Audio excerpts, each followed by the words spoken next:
Well, it's a story you have to see to believe. A Melrose woman and her neighbors are getting fed up with a few unwelcome furry tenants whom she says have been making noise and making their lives miserable.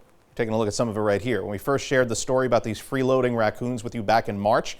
But as she tells News 12's Julio Avila, this problem continues. They come from down here, up here, come down. They come down and go like this. Vita Haskins has some pretty annoying neighbors that have been giving her and her fellow tenants headaches. This is what they look like. The person who took this video says this happened back in August. These raccoons are living rent-free, and it's a constant battle for Haskins that she says has gone on for months. We first spoke to her in March, and months later, she says the problem continues. We hear them through the walls. They running around, waking me up late. At like 3 o'clock at night, 4, and I have to get up in the morning for the kid to go to school. Vita says that the damage the raccoons have caused are on the outside. Now, there's no mesh screen here because, as she tells us, the raccoons destroyed that screen and it hasn't been replaced yet. But she doesn't dare open the windows and risk them coming in. All summer I had to keep my windows closed.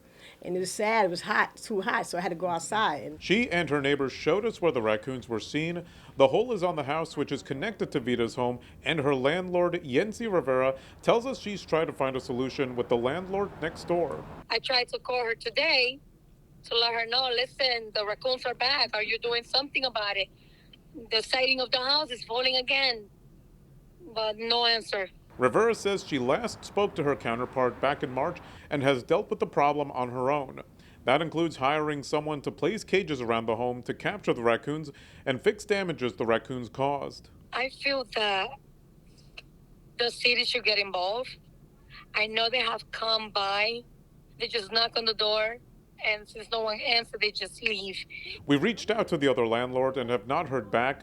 And as winter approaches, Rivera fears the raccoons will want to continue sheltering in her home. In Melrose, Julio Avila, News 12. Julio.